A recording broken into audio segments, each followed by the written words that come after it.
আসসালামু আলাইকুম, আমি হাবিবুর রহমান। শুরু করছি জেড টেলিভিশনের নিয়মিত সংবাদ। কোটি কোটি মানুষকে চোখের জলে ভাসিয়ে পৃথিবীর মায়া ত্যাগ করে চলে গেলেন আপসহীন নেত্রী, গণতন্ত্রের অগ্নিকন্যা খ্যাত বাংলাদেশ জাতীয়তাবাদী দলের চেয়ারপারসন, গণপ্রজাতন্ত্রী বাংলাদেশ সরকারের তিনবারের সাবেক প্রধানমন্ত্রী বেগম খালেদা জিয়া। আজ সকাল ৬ ঘটিকার সময় ইভারকেয়ার হাসপাতালে চিকিৎসাধীন অবস্থায় তিনি তার শেষ নিঃশ্বাস ত্যাগ করেন। ইন্না লিল্লাহি ওয়া ইন্না ইলাইহি রাজিউন। মৃত্যুকালে তার বয়স হয়েছিল ৭৯ বছর। তার মৃত্যুতে সারা দেশে নেমে আসে শোকের ছায়া।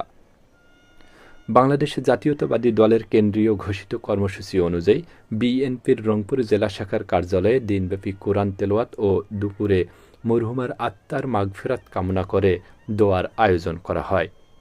এ সময় উপস্থিত ছিলেন রংপুর জেলা বিএনপির সভাপতি সাইফুল ইসলাম, জেলা বিএনপি নেতা শামসুজ্জামান শামু, অ্যাডভোকেট মাহফুজুর নবী ডন, আলহাজ ইমদাদুল হক ভরসা, আল ইমরান সুজন, মঈনুদ্দিন আহমেদ ও অঙ্গ সহযোগী সংগঠনের নেতাকর্মীবৃন্দ।